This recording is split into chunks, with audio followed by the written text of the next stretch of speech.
ഒരുപക്ഷെ അല്പം കടന്നുപോയി എങ്കിലും സജി ചെറിയാൻ ഇന്നലെ നടത്തിയ ചില പ്രസ്താവനകളാണ്. പിന്നീട് അദ്ദേഹത്തിന് ആ നിലപാട് തിരുത്തേണ്ടി വന്നു. ആ നിലപാടുണ്ടാക്കിയ രാഷ്ട്രീയ വിവാദങ്ങളൊക്കെ നമ്മൾ കണ്ടതാണ്. എന്തായാലും സജി ചെറിയാൻ തദ്ദേശ തെരഞ്ഞെടുപ്പിൻ്റെ സൂചനകൾ ലക്ഷ്യമിട്ടുകൊണ്ട് വടക്കൻ കേരളത്തിലെ ജില്ലകളെ പരാമർശിച്ചുകൊണ്ട് ഇതിലെ ചില പരാമർശങ്ങൾ നടത്തി. അദ്ദേഹത്തിന് പിന്നീട് പിന്നോട്ട് പോകേണ്ടി വന്നെങ്കിൽ കൂടിയും അത് യഥാർത്ഥത്തിൽ CPM തുടക്കമിടുന്ന ഒരു രാഷ്ട്രീയത്തിൻ്റെ സൂചനകൾ കൂടി അതിൽ പങ്കുവയ്ക്കപ്പെടുന്നുണ്ട്. എന്താണ് സജി ചെറിയാൻ ഇന്നലെ പറഞ്ഞത്? ആദ്യം അത് കേരളത്തിലെ ഇടതുപക്ഷത്തെയും പറ്റി CPM-നെ ദുർബലപ്പെടുത്തിക്കൊണ്ടുള്ള ഒരു രാഷ്ട്രീയമാണ് ഇന്ന് മുസ്ലിം ലീഗിന്റെ നേതൃത്വം നടക്കുന്നത്. ആ രാഷ്ട്രീയത്തെയാണ് നിർത്തുന്നത്. ഇതിന്റെ ഫലമായി എന്ത് സംഭവിച്ചു? RSS ഉയർത്തുന്ന ഭൂരിപക്ഷ വർഗീയതയെ വളർത്താൻ കഴിയുന്ന സമീപനമാണ് ലീഗ് സ്വീകരിച്ചുകൊണ്ടിരിക്കുന്നത്. അതിന്റെ ഒരു ഉദാഹരണമാണ് ഞാൻ പറഞ്ഞത് കാസർഗോഡ് മുനിസിപ്പാലിറ്റി. കാസർഗോഡ് മുനിസിപ്പാലിറ്റിയിൽ അവിടുത്തെ ആളുകളുടെ പേര് നോക്കണം എന്ന് പറഞ്ഞാൽ ഏതെങ്കിലും പ്രത്യേക മതവിഭാഗത്തിന്റെ പേര് നോക്കാനല്ല ഞാൻ പറഞ്ഞത്. നിങ്ങൾ നോക്കൂ, അവിടെ 39 സീറ്റുണ്ട്.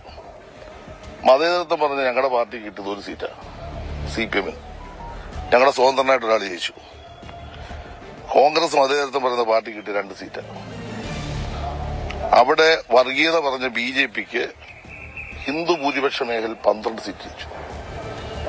അപ്പൊ ഏത് മതവിഭാഗത്തിന്റെ വോട്ടാണ് അവർക്ക് കിട്ടിയത്? അവിടുത്തെ ലീഗ് മുസ്ലിം ഭൂരിപക്ഷമുള്ള പ്രദേശത്ത് 22 സീറ്റ് ജയിച്ചു. ഈ പറഞ്ഞ BJP ജയിച്ച ആളുടെ പേരും ഈ പറഞ്ഞ ലീഗ് ജയിപ്പിച്ച ആളുടെ പേരും നിങ്ങൾ വായിക്കാനേ ഞാൻ പറഞ്ഞുള്ളൂ.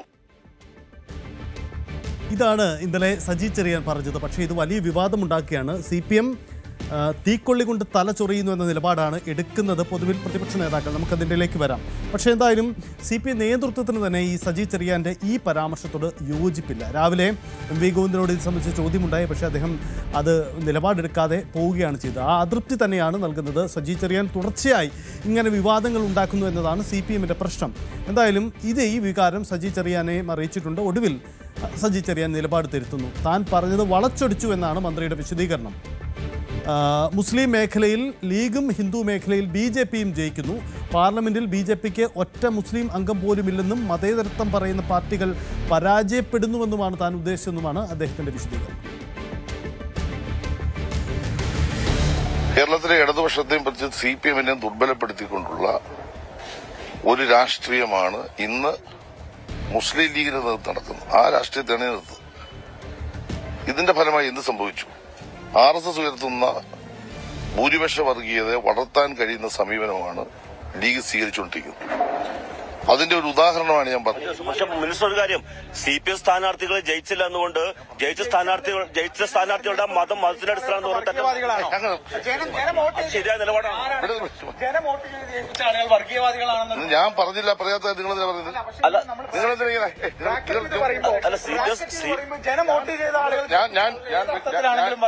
ഞാൻ വ്യക്തമായി എന്റെ നിലപാട് പറഞ്ഞു കഴിഞ്ഞു.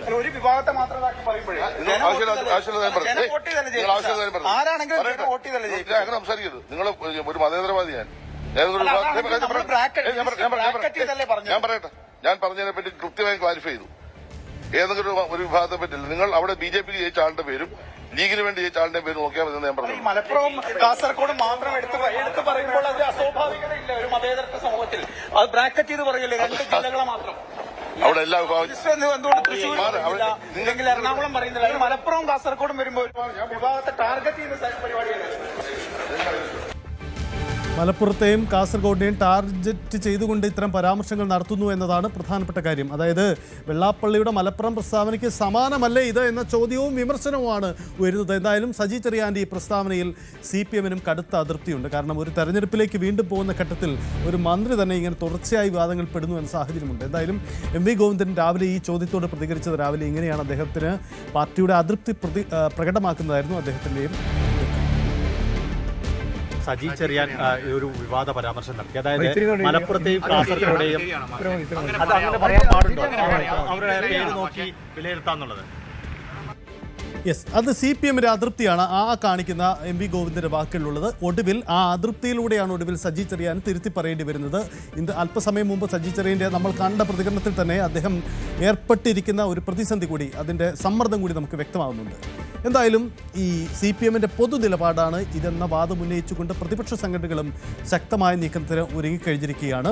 CPM-നെതിരെ ശക്തമായ നീക്കമാണ് ഉണ്ടാകുന്നത്. തീക്കൊള്ളി കൊണ്ട് തല ചൊറിയുന്നു എന്നതാണ് കോൺഗ്രസ് നേതാക്കളുടെ അടക്കമുള്ള വിമർശനം. രമേശ് ചെന്നിത്തലയുടെ വാക്കുകൾ. മുഖ്യമന്ത്രിയുടെ വാക്കുകളെ തുടർന്നാണ് ഇന്നലെ സജി ചെറിയാൻ വളരെ ആപൽക്കരമായ അപകടകരമായ ഒരു പ്രസംഗം ആലപ്പുഴയിൽ നടത്തിയത്.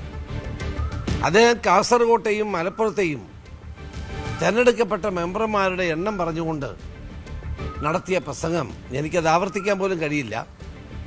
എത്ര അപകടകരമായ ഒരു പ്രസംഗമാണ്. അപ്പോൾ ഈ തെരഞ്ഞെടുപ്പിൽ, വരാൻ പോകുന്ന തെരഞ്ഞെടുപ്പുകളിൽ CPMന്റെ ഒരു അജണ്ടയാണ് വർഗീയ ധ്രുവീകരണം, വർഗീയത ആളിക്കത്തിക്കുക. അതാണ് മുഖ്യമന്ത്രിയുടെ പ്രസംഗങ്ങളിൽ കാണുന്നത്.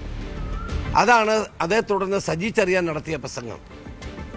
ഇന്ന് സജി ചെറിയാൻ തിരുത്തി പറയാൻ ശ്രമിച്ചപ്പോഴും നേരത്തെ പറഞ്ഞത് തന്നെയാണ് വീണ്ടും പറഞ്ഞത്.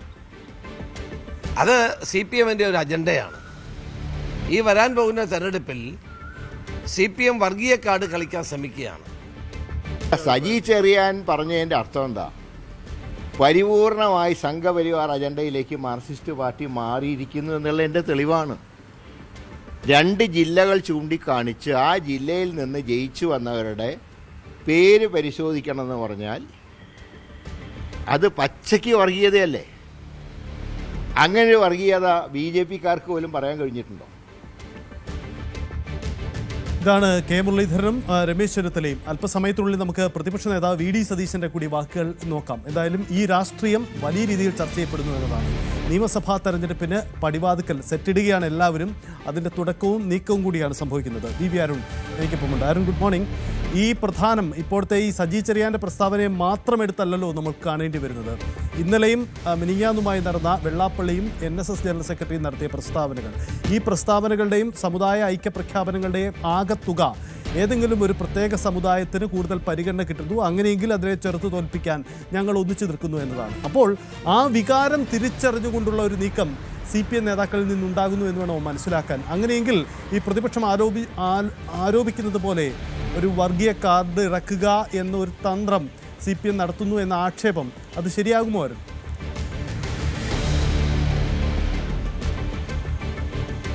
ഭൂരിപക്ഷ ന്യൂനപക്ഷ വർഗീയതകൾ ഒരുപോലെ എതിർക്കുന്നതാണ് തങ്ങളുടെ ശൈലിയും രീതിയും എന്നാണ് CPM നേതാക്കൾ ആവർത്തിക്കുന്നത്. ജമാഅത്തെ ഇസ്ലാമിയെയും SDPയെയും വിമർശിക്കുമ്പോൾ അതെങ്ങനെയാണ് ന്യൂനപക്ഷ വിരുദ്ധ മുസ്ലിം വിരുദ്ധ പ്രസ്താവനയെ മാറുന്നതെന്ന് CPM ചോദിക്കുന്നു. അതേ നാവുകൊണ്ടല്ലേ ഞങ്ങൾ RSSനെ BJP വിമർശിക്കുന്നത്? അതാണ് ഞങ്ങളുടെ നിലപാട്. അതിൽ വർഗീയതയില്ല, അത് മതേതര നിലപാട് തന്നെയെന്ന് CPM ആവർത്തിക്കുന്നു. ഒരു കാര്യം CPMന് ഉറപ്പാണ്, കഴിഞ്ഞ ലോക്സഭാ തെരഞ്ഞെടുപ്പിലും ഇപ്പോൾ കഴിഞ്ഞ തദ്ദേശ തെരഞ്ഞെടുപ്പിലുമൊക്കെ ന്യൂനപക്ഷങ്ങൾ പഴയതിൻ്റെ അത്ര അല്ലെങ്കിൽ സമീപ കുറച്ചു നാൾ മുമ്പ് വരെ നടന്നിരുന്ന ആ രീതിയിലുള്ളൊരു ഐക്യം അല്ലെങ്കിൽ സ്നേഹം ഇടതുപക്ഷത്തോട് കാണിക്കുന്നില്ല. നിയമസഭാ തെരഞ്ഞെടുപ്പിലും അത്തരം കാര്യങ്ങളിൽ മാറ്റം ഉണ്ടാകില്ലെന്ന് CPM തിരിച്ചറിയുന്നു. അവർ അവിടെ ഏറ്റവും പ്രധാനമായി കാണുന്നത് ന്യൂനപക്ഷ വോട്ടുകൾ പൂർണ്ണമായും വേണ്ടെന്ന് വയ്ക്കുകയല്ല, ന്യൂനപക്ഷ വിഭാഗങ്ങളിലെ മതേതര വോട്ടുകൾ അതാണ് എപ്പോഴും ഇടതുമുന്നണി കിട്ടിക്കൊണ്ടിരുന്നത്. അത് ന്യൂനപക്ഷ വിഭാഗത്തിലെ വർഗീയ നിലപാടുകൾ, തീവ്ര നിലപാട് ചിന്തിക്കുന്ന ആളുകളുടെ അല്ല. കൂടുതൽ വാർത്തകൾക്ക് News 18 Keralam YouTube channel subscribe ചെയ്യുക.